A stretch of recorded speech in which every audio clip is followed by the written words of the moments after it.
सहनाववतु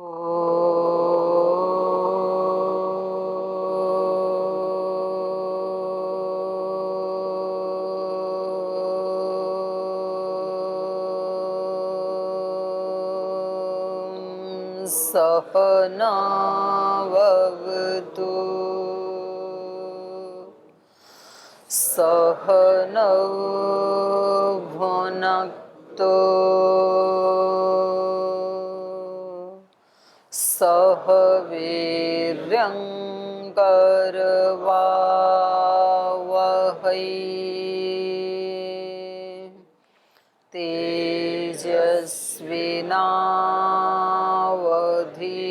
तेजस्विनावधीतमस्तु मा विद्विषावहै।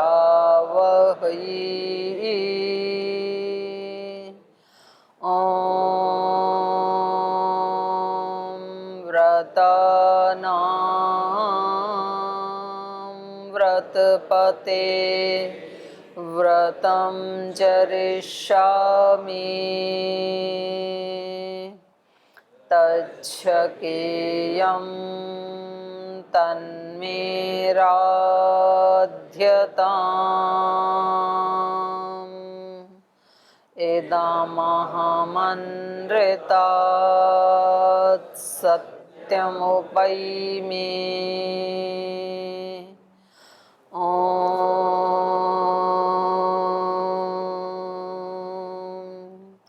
शान्ति शान्ति शान्तिः।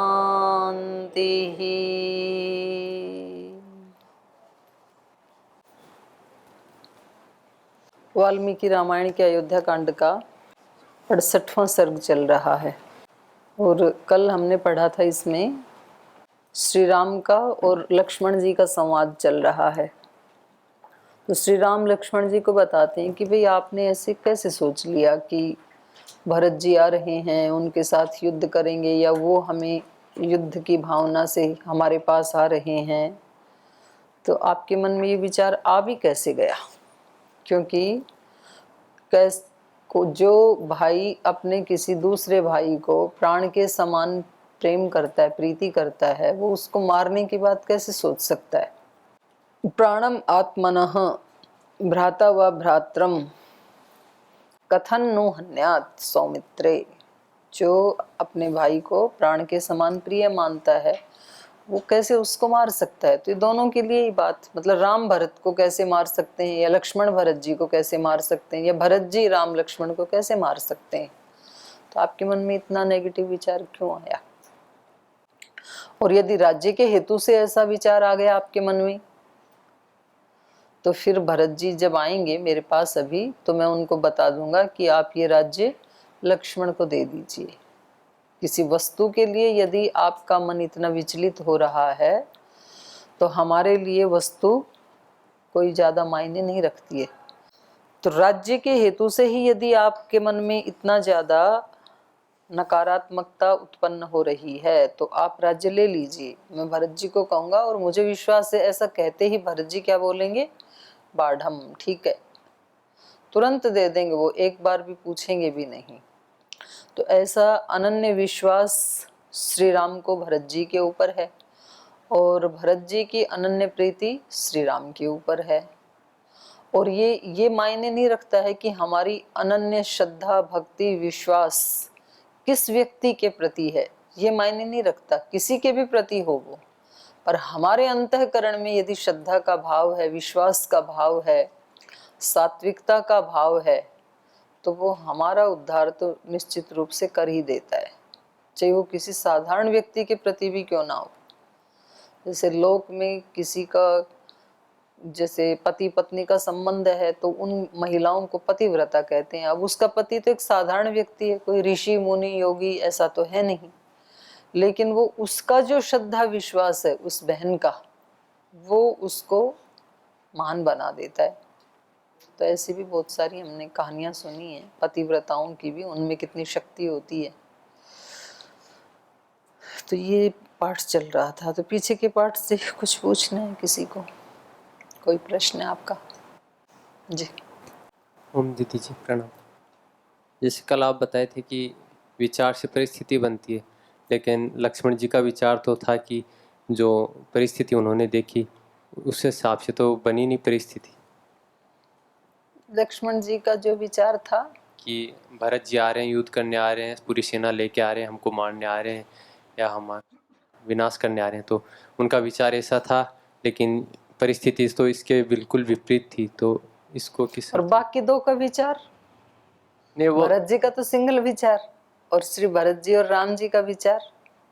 तो मैंने 2-3 दिन पहले ये भी बताया था कि जो हावी होगा उसका प्रभाव पड़ेगा।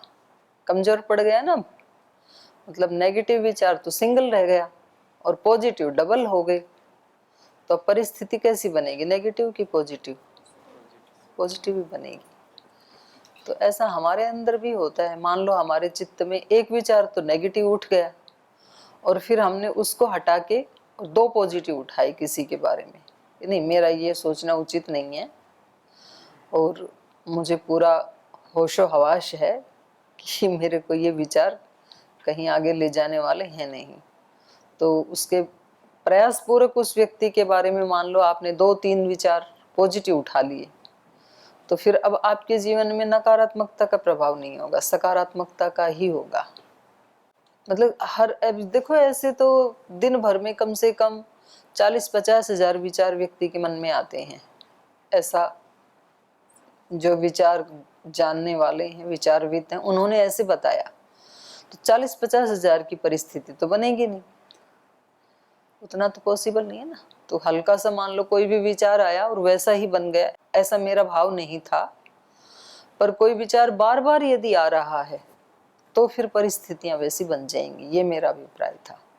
हमारे जीवन में बार बार कोई विचार आ रहा है यदि, तो फिर परिस्थितियां वैसी बनती हैं, वो घनीभूत हो जाते हैं ना, वैसा ही भाव। तो ऐसा उसका भाव था। जैसे अब भरत जी के बारे में तो गुह ने जी भी सोचा था और वहाँ पे भारद्वाज जी ने भी सोचा था, उनको तो पता था वैसे, और भरत जी थे भी नहीं वास्तव में, लेकिन विचार तो उन्होंने भी ऐसा किया था एक बार, तो वो नहीं प्रबलता किसकी है, प्रबल भरत जी वहां के भी यही कहा उसमें। जाएगा, प्रबलता उसकी है ना। देखो एक होता है जो व्यक्ति जैसा जी रहा है तो उसकी प्रबलता है, और एक कोई व्यक्ति उसको उसके बारे में सोच करके, अन्यथा सोच करके विचार उठा रहा है। तो गांव में एक कहावत है, लोकोक्ति है, बोले कागों के कोसने से ढोर मरते नहीं है। जो जंगल में वो चरते हैं ना पशु, और कौवे वहां उनके पास आकर के कितना चिल्लाते हैं, तो उनके चिल्लाने से वो गिर नहीं जाते, मर नहीं जाते हैं, वो अपनी मस्ती में अपना काम कर रहे हैं। तो कई बार क्या होता है कि हम जैसे कोई कार्य कर रहे हैं, अब हमारे मन में कोई भी बुरा भाव नहीं है, कोई भी छल कपट नहीं है, हम अपना काम ठीक से कर रहे हैं, तो त्रुटि होना तो स्वाभाविक है। हो सकता है कभी हमारे से त्रुटि हो भी जाए कोई वो कार्य करते समय। और एक दूसरा व्यक्ति है कि वो हमेशा हमारे बारे में किसी दूसरे व्यक्ति को नेगेटिव बात ही बताता है, छवि बनाने की कोशिश करता है, और कदाचित उस व्यक्ति के मन में थोड़ी बहुत छवि बन भी जाती है, और फिर एक दिन मानो हमारे से कोई त्रुटि होगी, त्रुटि होना स्वाभाविक है। तो अब ये व्यक्ति जो चुगली लगाने वाला है, बोल मैंने कहता था ना आपको इतने दिन से कि ये व्यक्ति अच्छा नहीं है, तो देखो आज इन्होंने ये किया। अब वो व्यक्ति जो है वो भी तुरंत मान लेता है, क्योंकि वो भी रोज सुन ही रहा था। बोले हाँ ये तो मैं भी सोचता था कि कहीं ये झूठ तो नहीं बोल रहा, पर आज पता लगा कि आप सच ही कहते थे। अब ये व्यक्ति बेचारा क्या करेगा, यद्यपि ये जी रहा था अच्छा ही, इसका आचरण सब अच्छा ही कर रहा था, तो अब थोड़ी देर के लिए इसको ये लग सकता है कि भाई ये तो त्रुटि हो गई और छवि तो दूसरी बन गई है, तो ऐसा तो था तो नहीं। लेकिन वास्तव में थोड़े दिन के बाद यदि वो अपने कार्य को वैसे ही जीता रहे, तो निश्चित रूप से इन दोनों की नेगेटिविटी के ऊपर इस व्यक्ति की विजय होगी जो अच्छा जी रहा था, क्योंकि भारी पलड़ा जीने का है, न कि किसी के बोलने का। तो अब यहाँ पर भरत जी तो जी रहे हैं सत्य का जीवन, और गुह के मन में एक विचार आया है केवल, तो ज्यादा वेट जीने वाले पक्ष का है, न कि विचार उठाने वाले पक्ष का। तो वो बहुत जल्दी, मतलब इतना हल्का है, रुई की तरह उड़ जाएगा गुह का विचार, तो जब वो इनके सत्याचरण को देखेंगे तो। और इनके सत्य आचरण की जो वाणी है उसमें भी वजन होता है। वाणी वाणी सब एक नहीं होती है। एक चुगली करने वाले व्यक्ति की वाणी होती है और एक सत्य जीवन जीने वाले व्यक्ति की वाणी होती है, दोनों में बहुत अंतर होता है। तो लोग बोलते हैं ना भाई 100 सुनार की एक लुहार की। जो जी रहा है वो एक दिन बोलेगा ना, उसी दिन वो सारा उसका झूठ का पर्दाफाश हो जाएगा। उसने कितने दिन से कितने भी झूठ क्यों ना कहा हो किसी के बारे में, तो प्रभाव उसका होगा जिसका वेट होगा, जिसका पलड़ा भारी होगा। पाप का है तो पाप वाले का होगा। अब मान लो कोई किसी के बारे में बहुत अच्छी छवि बनाए जा रहे हैं, बड़ाई किए जा रहे हैं, प्रशंसा किए जा रहे हैं, वो वैसा जी नहीं रहा है, तो कितने दिन बचाओगे आप उसको? एक दिन तो सामने आ जाएगा उसका। तो जो हम जी रहे होते हैं वो पक्ष प्रबल होता है, और जो बोला जाता है, किसी के बारे में कुछ सोचा जाता है, वो उसकी अपेक्षा कम होता है। तो ये अभिप्राय था। जैसी हमारी मनस्थिति वैसी परिस्थिति। बार बार जो हमारी मनस्थिति रहेगी तो वैसा ही हम जिएंगे, वैसा जिएंगे तो वैसी परिस्थितियां बन जाएंगी हमारे जीवन में फिर। जी, और कोई किसी का प्रश्न है? पीछे देना। हाँ, आप कहे तो आप पूछ लो पहले। ओ माता जी प्रणाम। जी। माता जी, कोई भी कार्य बिना कारण के होता नहीं, और साधु सन्यासियों में कहा जाता है कि ये सब निष्काम कर्म करते हैं, तो उसमें कारण ढूंढना चाहिए या नहीं? नहीं, वो अपवाद है। संतों के जो कर्म होते हैं वो बिना हेतु के ही होते हैं। जैसे भगवान के जो कर्म है वो कैसे हैं? बिना हेतु के हैं। बोलते हैं ना अहेतु की कृपा। भगवान की कृपा अहेतु की है। अहेतु की मतलब बिना हेतु के। मनुष्य की कृपा तो होती है कि भाई किसी ने हमारा उपकार किया इसलिए हम उस पर कृपा कर देते हैं, तो ये हेतु की कृपा है। और ईश्वर की अहेतु की कृपा होती है, बिना हेतु के। भगवान ने हमें जो इतना दिया है, इतना भरा पूरा संसार दिया है, अग्नि जल वायु पृथ्वी आकाश, ये सब फ्री दिया है, अन्न जल आदि सब फ्री दिया है, उसका हमने कुछ किया थोड़ी है। तो ये तो कृपा ही है भगवान की। अब आप सोचो, इस संसार में आकर के आपको अपने लिए ऑक्सीजन देने के लिए आते ही पहले वृक्ष लगाने पड़ते, तो बड़े होते तब तक तो आप मर लेते। खुद ही अपने लिए आपको सूरज चांद बिजली ये सब प्रबंध करना पड़ता, वायु का भी प्रबंध करना पड़ता, अन्न जल का भी करना पड़ता, जल उत्पन्न करना पड़ता आपको। तो सोचो फिर जीवन कैसा हो जाता। तो ये तो सारी चीजें पैदा होती फ्री ऑफ कॉस्ट मिल गई हमें, और हम वो पूरे जीवन भर भी इसका महत्व समझते नहीं, कभी दृष्टि भी नहीं जाती है कि कुछ मिला है। तो फ्री में मिलता है उसका महत्व नहीं होता है, पर ये उसकी तो कृपा ही है। तो इसलिए ऐसा नहीं है कि भाई सारे कर्म किसी ना किसी कारण से ही होते हैं। ठीक है, ये सामान्य नियम है। सामान्य नियम तो यही है, बिना कारण के कार्य नहीं होता है। लेकिन अपवाद नियम ये है कि बिना कारण के भी जो योगियों का, संतों का जो जीवन है वो निष्काम भाव से करते हैं वो। कल परसों माता जी, या फिर आप उसको इतना समझ लो कि उनको दूसरों को सुख दे करके अच्छा लगता है, इतना मतलब हल्का स्वार्थ समझ लो आप उनका। किसी को तो खुद को सुख दे के अच्छा लगता है, तो अपने सुख के लिए सब काम करते ही हैं, और किसी किसी को दूसरों को सुख दे के अच्छा लगता है, तो ये भी है तो अपने लिए ही ठीक है, पर ये अच्छा स्वार्थ है। और इसी में आगे चल के ऐसी भी स्थिति आएगी कि फिर अच्छे बुरे से ऊपर भी उठ जाता है व्यक्ति, त्रिगुणातीत यदि हो गया तो वो फिर बहुत ज्यादा देर तो नहीं रुकता है यहाँ पे, जब तक शरीर है वो रुक जाता है, ठीक है। और कुछ ऐसी भी आत्माएं हैं जो मुक्त आत्माएं हैं, तो वो जब तक मुक्त नहीं हुई हैं और मानो उन्होंने बहुत यहाँ पर पुण्य आदि कर्म किए थे और वो मनुष्यत्व से देवत्व को प्राप्त हो गई, तो देवत्व को प्राप्त होने के बाद वो आत्माएं केवल सुख नहीं भोगते हैं, बल्कि हम मनुष्यों को सुख देने के लिए भी वो सेवा करते हैं। जो देव योनि है तो उनको अपना तो उनको सारा सुख प्राप्त है ही, देवोचित जो है, पर वो हम मनुष्यों की हेल्प भी करते हैं। तो ये भी शास्त्र से ही हमें पता लगा। स्वाध्यायाद इष्ट देवता संप्रयोग, जो महर्षि पतंजलि जी ने कहा। तो इष्ट देव का मतलब है वहां पर ये देव योनि वाले देव, जो भी उनमें हमारा इष्ट देव है वो हमारी हेल्प करता है, सहायता करता है, उनके साथ हमारा संपर्क स्थापित हो जाता है। एक ये प्रश्न था माता जी, आप बता रहे थे पतिव्रत धर्म माताएं निभाती हैं, तो इसमें एक माता अहिल्या के बारे में सुना, और एक महर्षि अत्रि उनकी जो पत्नी थी वो भी पतिव्रता थी, तो उन्होंने पतिव्रता धर्म से मतलब माता गंगा को मतलब किसी क्षेत्र में अपनी तप से ले आई थी वो, और बड़े बड़े देवता भी झुकते थे उनके सामने।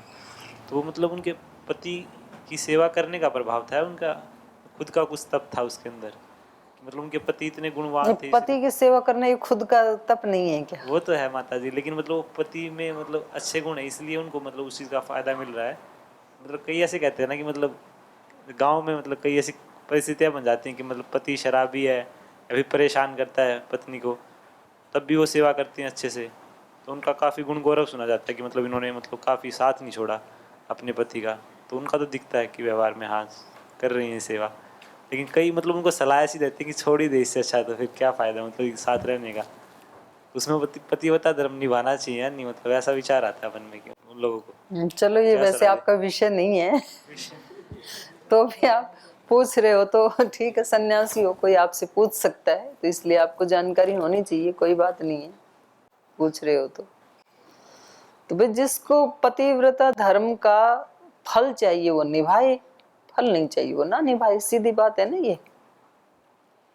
जिसको सोना खरीदना है तो वो उतने पैसे कमाए, और जिसको खरीदना ही नहीं है बेशक 1 रुपए भी ना कमाए। तो सारी बात तो अपनी चाहत के ऊपर है ना, महात्म्य तो है। लेकिन तो आप यूं कह रहे हो कि जी गांव में तो जैसे कोई किसी का पति शराबी हो और वो उसके साथ डटी रही, तो समझ में आता है कि ये इस बहन की तपस्या का प्रभाव है।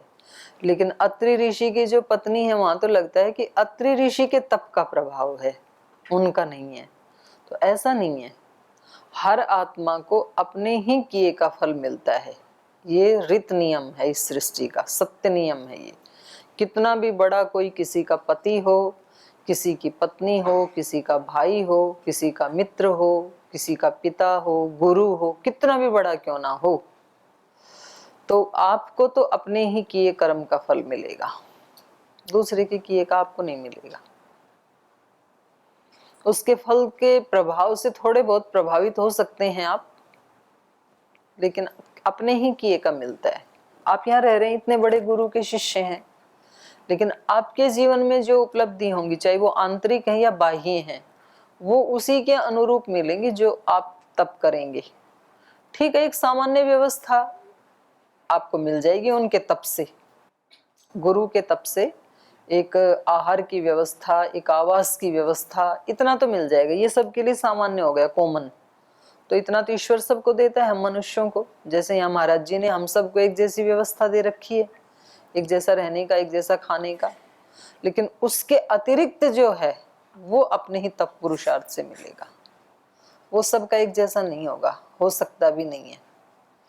तो ऐसा नहीं है कि माता अनसुया को जो मिला तो वो उनके पति के तप से मिला, ऐसा नहीं है। क्योंकि ये कहने में सरल है, लेकिन दूसरे व्यक्ति के अनुशासन में जीना सरल नहीं होता है। अपने मन को मारना पड़ता है, अपनी इच्छाओं को स्वाहा करना होता है, और उसकी प्रैक्टिस हमें गुरु के सानिध्य में आसानी से हो जाती है। या फिर गुरु के सानिध्य में भी जो व्यवस्था बनी है, जैसे मानो गुरुकुल में बनी है, एक छोटे बड़े की व्यवस्था बनी है ना, जो कनिष्ठ हैं वो वरिष्ठों का कहना मानेंगे, तो इससे भी अपना लाभ हो रहा है। क्योंकि वो बहुत ज्यादा तो आदेश हमें देंगे नहीं जो वरिष्ठ हैं, और जो थोड़े थोड़े दे रहे हैं तो उससे हमारा थोड़ा थोड़ा तप बढ़ रहा है, तो फिर हम बड़ा तप भी कर पाएंगे। तो ये जो व्यवस्थाएं बनाई हैं हमारे ऋषियों ने, चाहे वो परिवार व्यवस्था है, आश्रम व्यवस्था है, तो ये हमारे लाभ के लिए हैं, तो करना ही चाहिए। जब भाई हमें एक अवसर मिला है, तो यदि गृहस्थ आश्रम में गए हैं तो बहनें हैं तो उनको पतिव्रता धर्म का पालन करना चाहिए, भाई हैं तो पत्नी व्रत धर्म का पालन करना चाहिए। दोनों के लिए है, वो एक के लिए नहीं है। ऐसे ही यदि हम सन्यासी या ब्रह्मचारी बने हैं तो हमें गुरु धर्म का पालन करना चाहिए, करना ही चाहिए। और सब यदि अपने अपने धर्म का पालन करें तो बहुत सुख समृद्धि प्रसन्नता चारों तरफ रहेगी।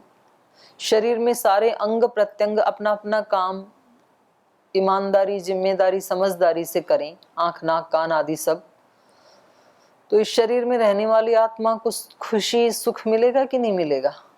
मिलेगा। और इनमें से कोई अंग भी अपना काम छोड़ दे कि मैं नहीं करूंगा, तो फिर सारे के सारे अंग डिस्टर्ब होते हैं। मानो आंख में दर्द है, कान में दर्द है, वो सड़ गया किसी भी कारण से, कोई भी अंग, तो सारे अंगों का काम उससे डिस्टर्ब होता है, पूरा संगठन हिलता है फिर। तो इसलिए सबको अपना अपना काम करना ही चाहिए। बहनों को भी करना चाहिए, भाइयों को भी करना चाहिए, बच्चों को भी करना चाहिए, बड़ों को भी, बुजुर्गों को भी करना चाहिए। तो सब करेंगे, और सब करेंगे तब ही सर्वांगीण विकास होगा, एक के करने से होगा भी नहीं। आज ये बहुत बड़ी चुनौती है हमारे सामने, मतलब ये एक लाइव परिस्थिति है हमारी आंखों के सामने।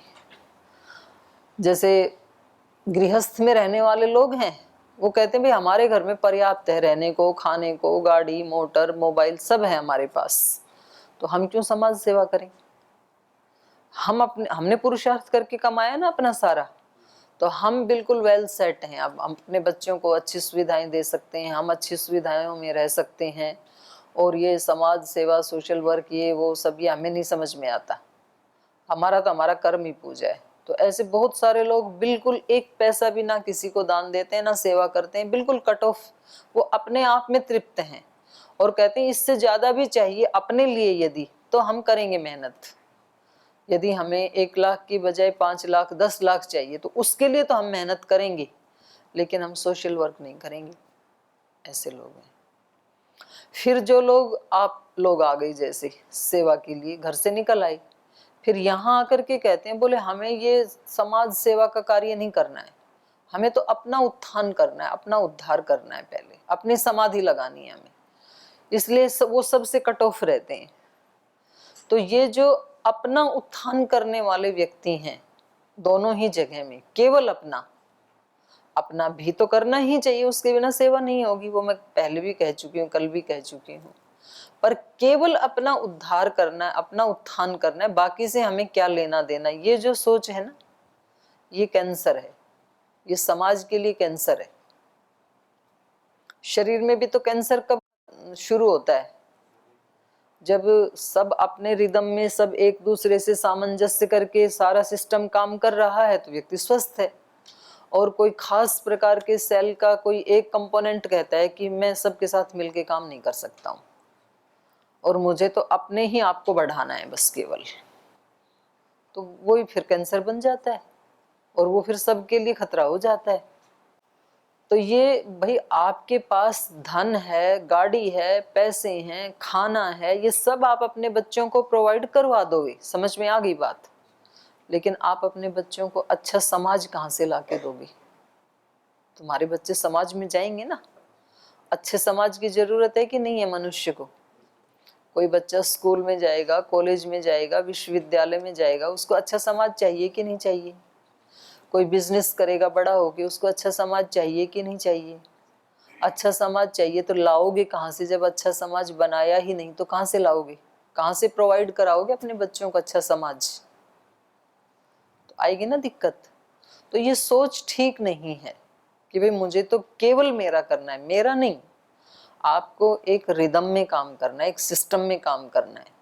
और ये आदेश हमें सृष्टि के आदि में दे दिया ईश्वर ने, संगच्छध्वम संवदध्वम।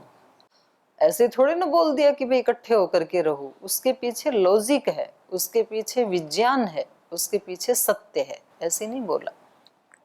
तो इसलिए चाहे कोई गृहस्थ में है, चाहे वानप्रस्थ में, सन्यास में, ब्रह्मचर्य आश्रम में, सबको अपने अपने धर्म का पालन करना ही चाहिए, उसमें कोई ऑप्शन नहीं है।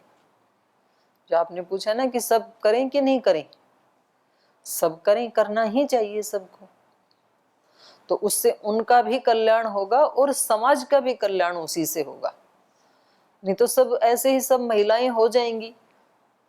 आप सोचो कि सब महिलाएं यदि देश की बीड़ी सिगरेट शराब पीने वाली हो जाएं, जैसे कि कुछ हो गई, मतलब अपवाद रूप में, अगर सारी ही ऐसी हो जाएं तो इस समाज का क्या हाल होगा। चलो कोई पुरुष पी लेते हैं शराब आदि तो फिर भी महिला घर को संभाल लेती है, लेकिन यदि महिलाएं जिस दिन ये काम करने लगी तब कौन संभालेगा। एक व्यक्ति शादी करता है, कहते हैं ना भाई बेटा होना चाहिए घर में, बेटी नहीं होनी चाहिए, बेटी तो छोड़ के चली जाएगी, और बेटा मरण पर्यंत सेवा करेगा। एक सोच है, सामान्य सोच है समाज की, लेकिन मैं कहती हूँ ये सोच भी उचित नहीं है, क्योंकि वास्तव में बेटा मरण पर्यंत सेवा करता ही नहीं है। 15-20 साल तो अपनी पढ़ाई लिखाई में लगा रहता है, फिर उसकी शादी कर देते हैं। शादी होते ही वो अपने सारे जिम्मेदारी अपने घर की अपनी पत्नी पे डाल के फ्री हो जाता है कि माता पिता बीमार हैं, भाई बहन छोटे हैं, इनके लिए खाना बनाना है, दवाई देनी है, इनकी सेहत का ख्याल रखना है, वो सब ये देखेगी। अब ये पति यदि 15 दिन घर से बाहर चला जाए तो चल जाता है, लेकिन यदि उनकी पुत्र वधू 15 मिनट भी बाहर जाए ना तो भी हाहाकार मच जाता है। 2 दिन भी जाए तो, क्योंकि टाइम पे दवाई नहीं मिलती, टाइम पे खाना नहीं मिलता। तो वास्तव में सेवा बेटा कर रहा है कि बहू कर रही है? बहू कर रही है, सारी जिम्मेदारी तो उसकी है और वो अपना पूरा जीवन लगा देती है। तो ये मतलब ये धारणाएं हमने बना रखी हैं, ठीक है, बेटा बेटी ये सब, लेकिन वास्तव में जो करता है उसको मिलेगा फल। इसलिए सबको अपने अपने धर्म का पालन करना ही चाहिए। ठीक, और किसी का कोई प्रश्न है? ओम माता जी। जी। जैसे अभी बताया था आपने कि केवल तो महाराज जी बताते हैं कि कुछ होता नहीं। कोई भी माना कि एकांत में अपने लिए साधना कर रहा है तो उससे भी दूसरों का तो कल्याण हो जाएगा। और यदि कोई परिवार भी है तो वो भी अपनी उन्नति के लिए कुछ पुरुषार्थ कर रहे हैं तो दूसरे भी अपने आप प्रेरणा लेंगे और घर परिवार वाले तो सुखी रहेंगे। जी, भाव वो नहीं होना चाहिए ना भाई। वो तो मैं भी कह ही चुकी हूँ कि जो जैसे लोक कल्याण भी कर रहा है तो उसको कुछ एकांत में साधना करेगा तो ही लोक कल्याण करेगा। पर वो साधना भी किस लिए कर रहा है? मुझे भी सुख मिले, औरों को भी सुख मिले। हमारे सारे ऋषियों का भाव यही तो रहा है, सर्वे भवन्तु सुखिनः सर्वे सन्तु निरामय, यही तो भाव रहा। इस भाव से यदि साधना कर रहा है व्यक्ति तो निश्चित रूप से वो सुख देगा। ऋषि रमन जैसे व्यक्ति हैं या आज भी कोई हिमालय में बैठे हैं तो उनका ये भाव नहीं है कि दुनिया भाड़ में जाए, मुझे क्या करना। वो व्यक्ति कहता है कि मैं इस मीडिया से, इस माध्यम से ही सेवा कर सकता हूँ क्योंकि मेरी प्रकृति वो ही है, तो उचित है, कोई दिक्कत नहीं है। ऐसे लोगों की जरूरत है समाज में। पर जो व्यक्ति कहता है कि मुझे समाज से क्या लेना देना, मुझे केवल अपने से काम है, मैं अपने आप में सुखी हूँ, बस इतना सफिशिएंट, ये भाव उचित नहीं है। क्योंकि अकेला व्यक्ति रह सकता ही नहीं है, उसको बहुत लोगों की आवश्यकता होती है।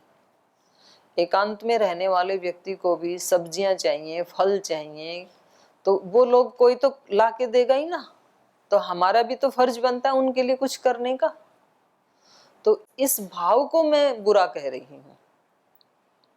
अब ऐसे तो कुछ सेवा करने के लिए कुछ कमाना तो सभी को ही पड़ेगा, तो उसकी मनाही नहीं है।